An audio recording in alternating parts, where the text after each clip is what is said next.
Eu sou Daci, engenheira agrônoma, terapeuta floral, e hoje eu quero apresentar para os ouvintes do canal uma planta bastante conhecida como uma árvore brasileira de beleza exótica por produzir flores laranjas e vermelhas. Chama a atenção durante o período de julho a agosto pela sua florada magnífica. Ela cai todas as folhas e fica só aquela flor. Então que você passa na estrada e vê aquela árvore pioneira, linda, imensa, principalmente na região equatorial do Nordeste. Ela desenvolve no Nordeste e no Sudeste do Brasil.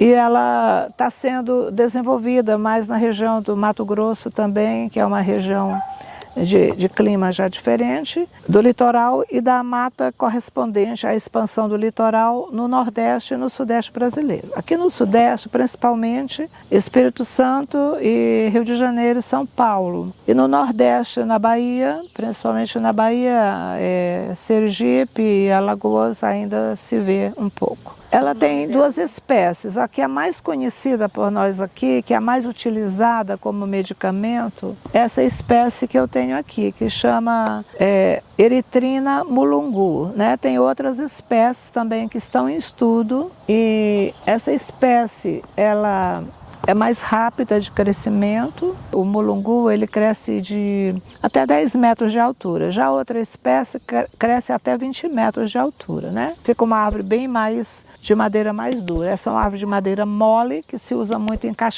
caixeteria, para fazer caixas, né? E ela tem essa característica, o caule listado, muitas vezes assim, manchado, muito espinho, né? São espinhos fortes no tronco, tem espinhos também nas folhas, tanto no lobo superior como no lobo inferior, tem espinhos, tem que manusear com cuidado. E popularmente ela é usada para controlar a insônia, a ansiedade, o nervosismo, tudo que mexe com o nosso computador mental, com o nosso cérebro, né? Que é o nosso sistema nervoso. Então, essa árvore da família das leguminosas, as leguminosas têm folhas assim com 2 a 3 lóbulos, né? Essa aqui tem 3 folíolos, é uma leguminosa da subfamília das fabáceas. As fabáceas dão favas, né? Ela não está em florescimento, ela floresce de julho a agosto em diante, e as sementes caem em setembro, outubro. Ela está agora em plena vegetação de folhas aqui nesse clima. Ô professora, ela se dá como, como que ela nasce? É por semente?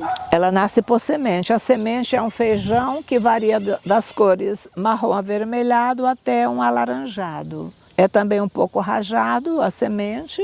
A semente é altamente tóxica. Se algum animal consumir, os animais não consomem as sementes. Ela não germina assim com tanta facilidade. E a fava dela não tem mais, varia de 3 a 4 sementes. Uma fava curta, né? Semelhante a um feijão comum, mas com 3 a 4 sementes só. E aí tem que plantar e colher. O mulungu hoje é vendido para uso medicinal, a sua casca externa. Ela é removida, né, com cuidado para não matar, porque se você fizer uma circunferência, você termina retirando a circulação da planta e aquele galho vai secar. Então é assim que muitas vezes é utilizada. É por isso que ela é uma planta que quase entrou em extinção, de tanto que as pessoas começaram a utilizar a sua casca, esse material fibroso da casca, para extração dos princípios ativos. Para a colheita ela tem um pecíolo bastante longo, o que favorece a colheita, mas a gente tem que utilizar uma tesourinha apropriada, né?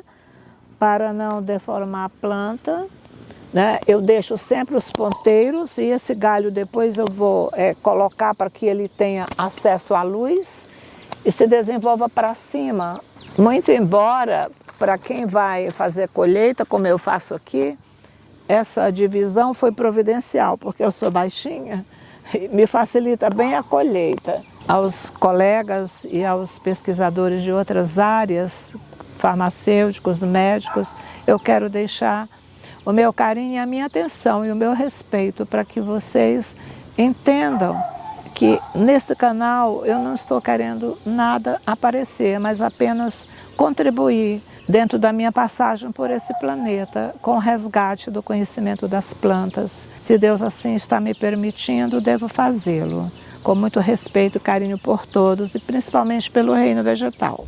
Bom, chegamos do campo, fizemos essa coleta para a utilização aqui do laboratório do Espaço Bem Viver. Então nós estamos aqui tirando o pedúnculo da folha, deixando só o limbo foliar e ao mesmo tempo removendo espinhos, né, para evitar que durante o chá ou durante a manipulação da preparação possa ir elementos pontiagudos em um chá, né? Então eu queria mostrar para os ouvintes. Muitas vezes a gente fala assim, nossa, mas por que o chá é caro? Por que muitas pessoas vendem de qualquer forma? Porque ficam na euforia de usar a planta para curar e não têm o cuidado. Vocês podem observar a limpeza dessa planta. Ontem choveu à noite, hoje estava um sol agradável durante a colheita e as folhas elas são de limbo grande, né, largo, como eu falei lá no campo, são 3 folíolos, então vou pegar uma folha que corresponde a 3 folíolos e vou fazer para vocês uma rápida demonstração de rendimento, porque às vezes quando eu passo muitas vezes para o cliente, eu dou um pacotinho de chá, mas é só isso, chá que é para usar em 30 dias, já acabou, a senhora tem mais chá? Eu falei, não, você não prestou atenção às instruções que eu dou verbalmente e por escrito, porque quando a gente vai fazer o chá fresquinho, a gente vai usar para cada xícara de chá a metade da palma da mão. Olha, eu estou exagerando ainda. Isso aqui é para uma xícara de chá, metade da palma da mão fresca. Se fosse desidratado, era isso daqui, desidratado, olha que vira um minúsculo pó, que dá 1/4 da palma da mão. Isso numa folha que eu estou demonstrando verde. Vocês terem uma ideia, essa quantidade aqui dá quase para 30 dias. Não chega a 30 dias, mas dá para 10 dias de um chá, né? Vamos contar 3 xícaras por dia. Vamos dizer que essa folha dê para um dia. Aí são 30 dias, seriam 30 folhas. É precisamente isso que a gente gasta. 30 folhas para tratar uma pessoa. Para trabalhar e preparar o chá, além da planta ser cultivada organicamente, eu não posso colocar nem esterco. Quando eu falo organicamente, eu não digo organicamente, naturalmente. Como se fala na igreja messiânica, o orgânico nem sempre é natural. Nem todo orgânico é natural e todo natural está acima do orgânico porque ele não contém nenhuma fezes animal, ou seja, você não transita uma cadeia biológica. Então, é uma pura natureza. É água, luz, sol, calor, é a natureza mesmo quem atua dentro de princípios que uma hora eu vou fazer um vídeo para vocês verem como é que é o sistema de agricultura natural que a gente pratica aqui. Eu estou picando em pequenos pedaços aqui para que a gente obtenha uma secagem mais rápida. O que acontece? Se eu demorar muito tempo durante a secagem, a planta vai escurecendo, ela vai ficando marrom. Muitas mobilizações químicas se alteram, muitos princípios. Nem o nosso sangue é estável, nada é estável, tudo na natureza se transforma automaticamente a cada segundo, né? Como a nossa célula se renova a cada 21 dias, a célula vegetal também se renova. E o calor, então eu não posso secar acima de 60 graus, que eu imobilizo a química, eu cozinho a planta, eu altero propriedades. Então eu vou conservar aqui, inclusive, esse pigmento verde da planta, né? Que é feito pela fotossíntese, que contém vitamina C e princípios vitais, né? A gente chamaria, são bioativos. Eu conservo esses bioativos aqui, cortando em pequenos pedaços para que a secagem seja a temperatura adequada, entre 40 e 50 graus. Eu não posso elevar a temperatura para não cozinhar nem alterar a química.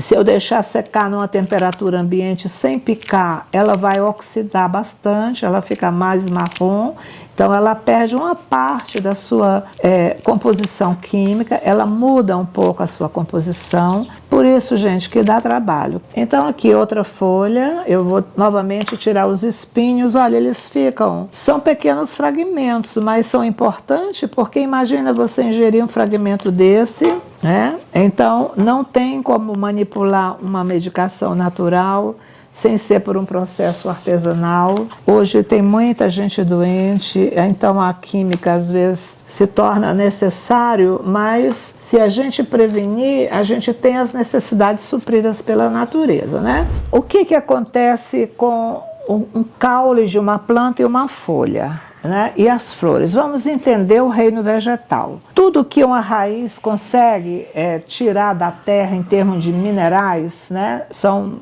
uma cadeia de minerais que a gente tem: ferro, zinco, cloro, molibdênio, potássio, iodo, mais a água, mais o calor do sol. Isso é sugado pela planta, pelas raízes, e é levado até a folha. Na folha é elaborado o princípio ativo da planta. A folha é um laboratório alquímico da natureza. Como o nosso fígado é o nosso laboratório transformador alquímico, né? No vegetal é a folha e o ser humano é o fígado, que é o laboratório alquímico do nosso corpo. Então, esta folha contém as propriedades elaboradas pela determinação da espécie que foi criada. Cada espécie criada é um engenheiro cósmico que cria, é um ser, um arcanjo, vamos chamar qualquer nome que você queira dar dentro da condição humana, a um elaborador desse princípio ativo, dessa escolha. Então, essa planta, ela contém essas elaborações feitas pela luz do sol, com uma consciência extra-terra, uma consciência cósmica, elabora, fixa aqui. Depois de fixado, ela tem dois caminhos. Algumas plantas que são de ciclo muito curto vão para as flores e passam esses produtos para as flores, para que as flores possam reproduzir e perpetuar a espécie. As que são árvores, as arbóreas, elas devolvem,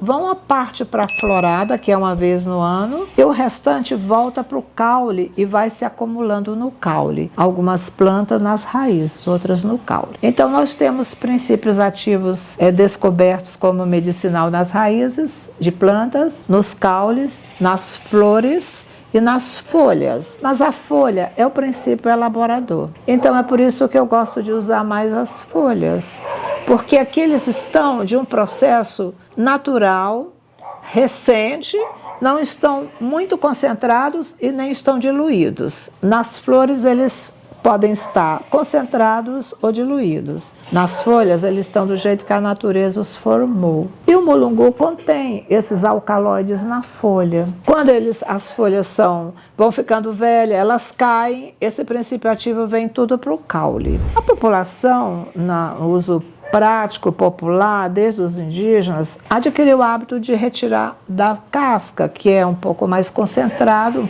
bem mais concentrado na casca. Por que eu não uso a casca? Como eles são concentrados e alcaloide é um princípio forte. Eu não sei se eu já expliquei em algum vídeo, mas os alcaloides são álcalis, são substâncias de pH acima de 7, 8, são cáusticos. Se você consome muito alcaloide, você pode ter um prejuízo no seu processo digestivo, do seu ácido clorídrico, você pode ter um processo renal, você pode ter um processo no seu sangue, alterar o seu pH do sangue, na sua pressão, você pode alterar o seu açúcar, mas o mulungu é uma planta que ele vai alterar exatamente no cérebro, no sistema nervoso central. Não questiono, muitas pessoas usaram, foi excelente, quem quiser usar a casca, quem já usou, se deu bem, pode continuar usando. E tenho essa prudência em respeito à vida humana, em colocar aquilo que eu tenho como um conhecimento sem risco.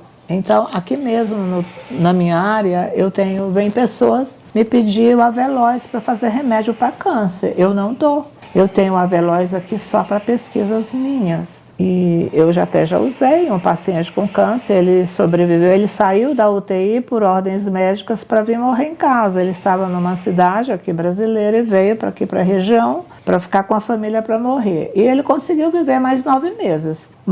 E ele usava porque ele já vinha usando. Então eu dava para ele porque ele já usava. Mas eu não dou. Qualquer um que chegar aqui e me pedir Aveloz, outra planta que eu considero tóxica, eu não dou. A ética, né, a prudência, são coisas que a gente deve ter na nossa vida.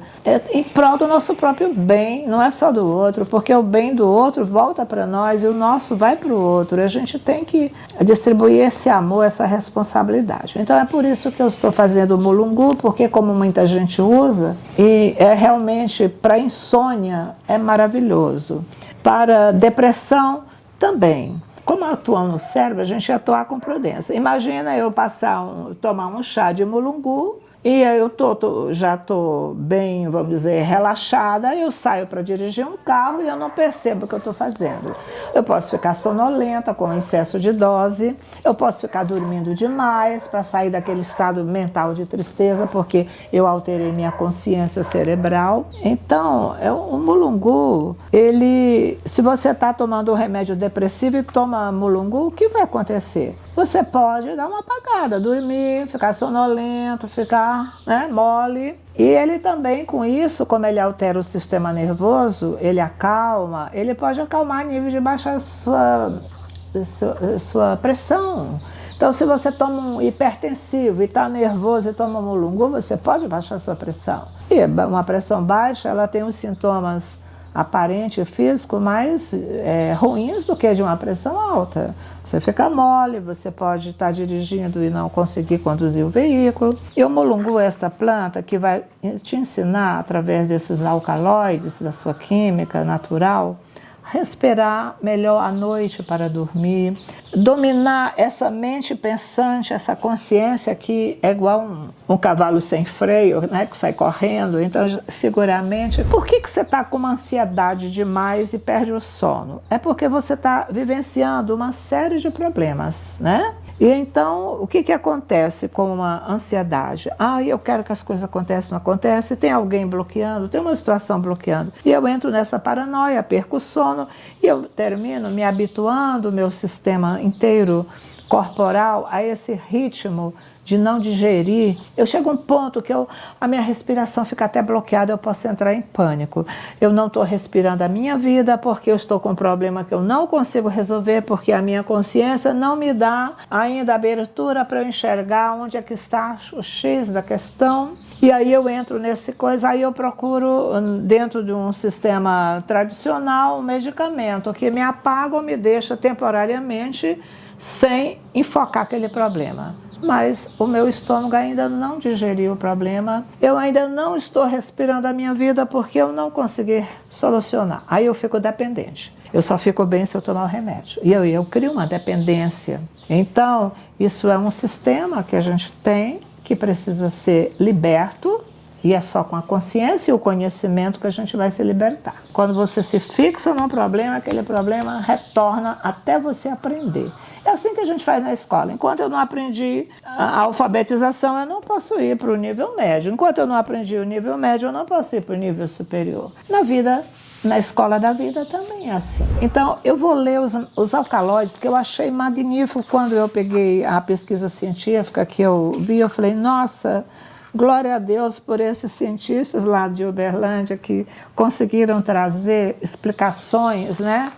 Para quem gosta da ciência, é bom que a gente também tenha um respaldo, né? Eu conheço um pouco de química, né, da minha escolaridade universitária, mas assim, a prática da vida vai ensinando que alcaloides são químicas fortes, né? Como tem alimentos que são fortes, tem alimentos mais suaves, né? Tem digestão mais rápida. Então, o alcaloide é uma química forte dentro do corpo, que vai direcionado ao cérebro. Alcaloides de ação ansiolítica, eles são os nomes aqui, tecoeritrina, ipaposfina, eritracina, né? E a eritravina, que também tem um efeito semelhante ao diazepam. Então, olha só, uma química maravilhosa, semelhante ao diazepam, colocado nessa planta. Agora, você imagina, você toma um chá bem forte de casca disso, depois não vai dormir, vai apagar, né?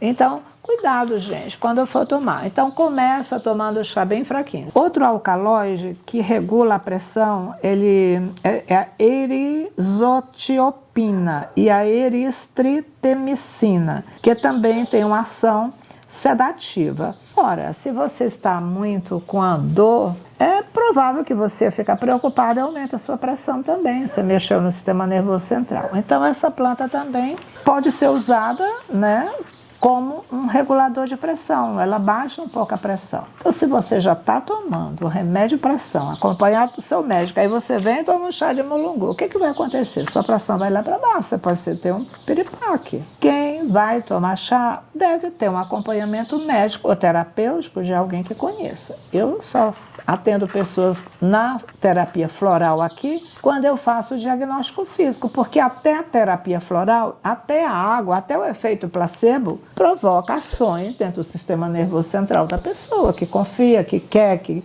Então, a responsabilidade sobre a vida humana, ela tem que ser acima de tudo. É o princípio básico de estarmos no planeta, é o respeito à vida no planeta. Contra a insônia, ele tem esse efeito da hiperfosforina, que tem um efeito calmante e sedativo. Então, você vai sedar, é como se você tivesse tomado um calmante, você vai dormir, vai ficar acalmado, porque esse efeito da hiperfosforina. No controle de dores reumáticas, olha, às vezes a pessoa está cheia de dores. As dores reumáticas, elas têm um efeito, hoje eu não vou comentar muito, porque a biometria energética nos mostra as causas de todas as doenças, a origem. E essas dores reumáticas, muitas vezes, elas estão ligadas a um fator no leite, no consumo de leite na infância, de leite mal fervido, leite contaminado com carrapato nas vacas, transmitem o que a gente chama de riquécias, que na pessoa adulta é transformada em borrélias, em reumatismos infecciosos. Eu pego muito isso aqui.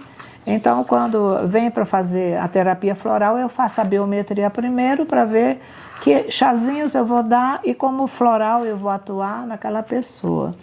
A eritralina, ela controla dores reumáticas. Já perceberam? Já são 4 até agora alcaloides que contém essa planta. 4. E bem mais. A ipaposfina é um neurotransmissor que relaxa o sistema nervoso central, ativando os receptores de GABA. Ora, eu vou direto com essa ipaposfina, direto no cérebro, no sistema nervoso, eu vou mexer no centro de comando do meu corpo. Então eu vou lá, cato a raiz ou cato a casca e toco um chá de qualquer jeito? Não, precisa responsabilidade. Eu vejo alguns vídeos de médicos comentando sobre os riscos. Sim, há riscos tanto na química sintética como na química natural. Só que a química natural ninguém dá receita de produtos com os riscos, não tem o receituário. Aliás, se é que um dia vai ser usado, deveria ser acompanhado com todos esses prós e contras, como a gente tem na química sintética, tem isso. Hoje o receituário é tão grave que a indústria química tem tanto medo de demandas jurídicas que põe um risco para a pessoa que está usando. Então é isso que eu queria trazer para vocês hoje. A riqueza vegetal dessa planta, a toxicidade é baixa, mas assim, nunca uma grávida, nem uma lactante, nem um bebê, uma criança pequena deve consumir uma coisa dessa. Nunca. Se você quiser consumir, você está adulto, consciente e respaldada por alguém que tenha conhecimento. É isso que eu queria trazer para vocês hoje. Aqueles que utilizam mulungu, assistam ao meu vídeo. Qualquer dúvida que vocês tiverem, eu estou à disposição.